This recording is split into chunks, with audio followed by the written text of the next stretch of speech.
45-এর থেকে অমৃতযোগ শুরু হচ্ছে। তাই এই সময় স্নানটা আমরা সবসময় অমৃতযোগেই করি।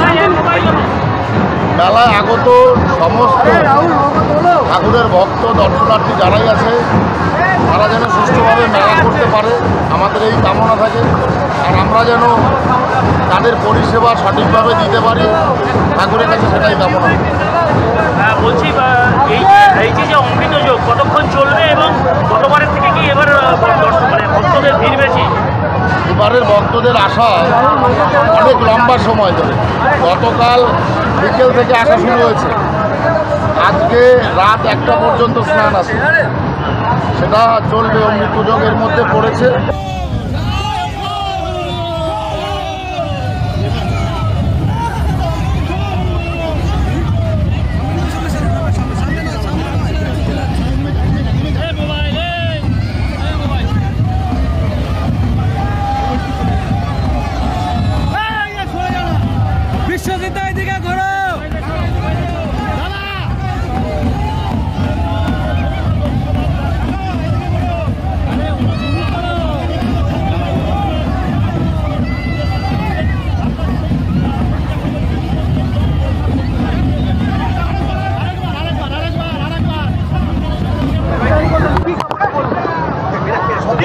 ভালো মঙ্গল কামনা করলাম এবং সেই সঙ্গে সঙ্গে মমতা বন্দ্যোপাধ্যায়ের যে মনস্কামনা, সেই মনস্কামনার জন্য পূর্ণ হয়।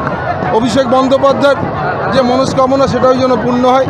সর্বোপরি সকলের সমস্ত মতুয়া ভক্তদের ভালো থাকুক, ঠাকুরের আশীর্বাদে সবাই যেন ভালো থাকে।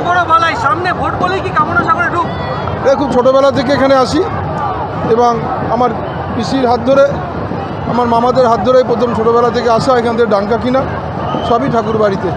কারণ আমরা বাংলাদেশেও যেখানে ছিলাম ওরাকান্দির পাশেই উলপুরে আমাদের বাড়ি, তো আমাদের পরিবারের একটা এই হরিচাঁদ গুরুচাঁদ ঠাকুর বারুণী ওরাকান্দি সঙ্গে আমাদের একটা যোগাযোগ ছোটোবেলা। লোকসভা নির্বাচনের মুখে সিএ চালু করেছে কেন্দ্রীয় সরকার এবং তার বিরোধিতা করছেন আপনারা, আজকে কি বলবেন সেটা নিয়ে? না, একটা কথাই বলবো যে আমরা যে নাগরিকত্ব চেয়েছিলাম এবং বিজেপি আমাদের সাথে ভাওতা দিয়েছে, বিশ্বাসঘাতকতা করেছে।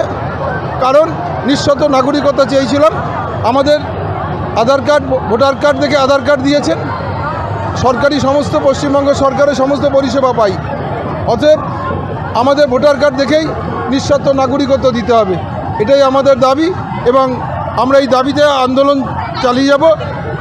এবং মুখ্যমন্ত্রী যেটা বলেছেন যে আমরা ইতিমধ্যে ভারতবর্ষের নাগরিক, অতএব আমাদের কোনো ফর্ম ফিল আপ করার প্রয়োজন নেই এবং যে ডিটেনশন ক্যাম্পে নিয়ে যাওয়ার চক্রান্ত সেটাকে আমরা ব্যর্থ করব। বিজেপি প্রার্থী বলেছেন যে যারা তৃণমূল করেন, তৃণমূলের সমর্থন, তাদেরকে নাগরিকত্ব দেওয়া হবে না, কি বলবেন? এবং বিজেপি প্রথম থেকেই বাংলা বিদ্বেষী মনোভাব এবং বাংলাকে ভাগ করবার চক্রান্ত, এই কথার মধ্য দিয়ে সেটা আবার প্রমাণিত হয় যে এরা ভারত ভাগ করার চক্রান্ত করে, এরা বাংলা ভাগ করার চক্রান্ত করে, এছাড়া অন্য কিছু বলতে পারে।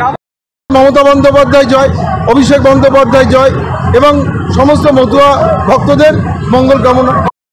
যোগের মধ্যে পড়েছে।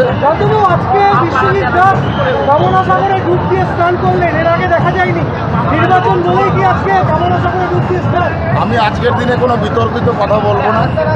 আজকের এই সময়টা আমরা অন্যভাবে পালন করি, তো যারাই আজকে এখানে আসছেন তারা ঠাকুরের মানে সেই পুণ্য অর্জন করতে আজকে আসছেন এখানে, তো কোনো বিতর্কিত মন্তব্য করবো না। কিন্তু এর আগে তো কোনোদিনও আসেননি, আমি বিতর্কিত মন্তব্য করবো না।